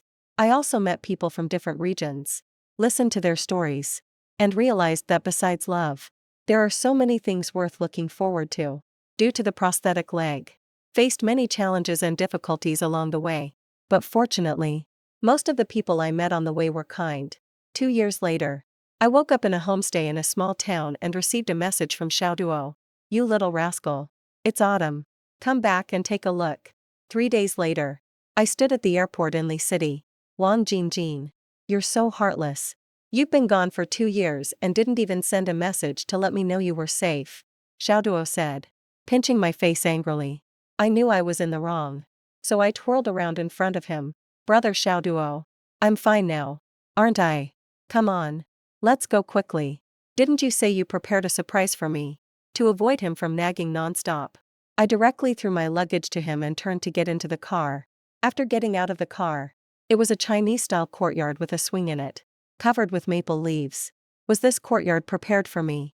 I said in surprise. Who else would it be for if not you? I'm giving you a home so that you'll know to come back when you go out again. Xiao Duo looked at me quietly. There's something I don't think I should hide from you. After you left, Jiang Huaisher couldn't find you and came to me many times. I was so annoyed that I beat him up. Xiao Duo paid attention to my expression. Seeing that I didn't react much, he continued. Later, he didn't bother me for a long time. I met him again in the hospital. He said he was sick with gastric cancer. He really deserved it. But fortunately, it was detected in time and he can still be saved. Do you want to go and see him? I stood under the maple tree, looking at the already fully red leaves, and said, since we've already separated, there's no need for us to meet again. Another autumn came. The autumn wind blew around the courtyard again and again. Xiao Duo put a coat on me. When my friends talked about him, I said it was all in the past. We once loved each other. So, for those who have loved, there are no regrets in love. Jiang Huaishu's side story. Zhen. At the moment when you were kicked downstairs, I regretted it. I admit that Xiao Wan has always been a thorn in my heart. She disliked my nothingness when I was young and turned away to go abroad, abandoning me. So, I secretly swore that I would definitely make a name for myself and be superior to others. Finally, I succeeded. Similar headlines appeared in various entertainment sections. And for a while, Jiang Huaishu, became the topic of people's conversations during meals and leisure time. I desperately tried to prove to her how stupid she was to leave me back then. Sure enough, as I wished, I saw the look of regret in her eyes. But I forgot that my success was due to your company. And your leg was disabled because of me. I was blinded by vanity. After being rescued, I planned to deal with the mess in the company first and then go to see you. But Xiao Wan told me that you were dead. That you had fallen from the 5th floor and died on the spot. My heart felt as if it had been torn out. During that period, I became a puppet without emotions, constantly numbing myself with alcohol. Later, I accidentally overheard Xiao Wan talking on the phone with someone, and she mentioned your name. It turned out that she was behind all of this. Her pregnancy was fake. She had carefully planned that kidnapping case. And finally, she lied to me saying that you were dead. I deeply regretted my actions. I knew that you couldn't forgive me. I couldn't forgive myself either. When I finally found you, you said that you didn't remember me. Of course, I didn't believe it. How could Wang Zhenjin, who loved me so much and was willing to sacrifice her life for me, not remember me after leaving the ward? I frantically searched for doctors and consulted them about your condition. The results I got were all the same. Xiao Duo didn't lie to me. I still didn't give up. I wanted to evoke your memories with the things we had done together before. But Xiao Duo said that I shouldn't kidnap you with memories. And that your life could be even more wonderful. Yes. No one is indispensable to another. I'd done so many despicable things. I was ungrateful, blind in both eyes and heart. And I pushed the girl who loved me wholeheartedly into the abyss. But I realized, Jean, that I really can't live without you. After you left, my eating habits became worse and worse. And finally, I was diagnosed with gastric cancer. Duan Yu was by my side when I received the examination results. He sneered at me and said, Brother Jiang, is this considered retribution? Yes, this is retribution. Maybe God thought it was too easy for me to just die like this. After the surgery, I just lived day by day. That day, Xiao Duo came to me and said that you would come back in 3 days. I was both shocked and delighted. But then I thought, you probably wouldn't want to see me again. That day, I watched you from a distance at the airport. You looked much better in spirit than before and had gained a little weight. It seemed that you were living a happy life. Xiao Duo looked in my direction. And I didn't dare to go over. It's better if you don't remember me. Forget the pain I brought you and live happily. As for me, I will also live well. I will use the remaining days of my life to atone for my sins. The end.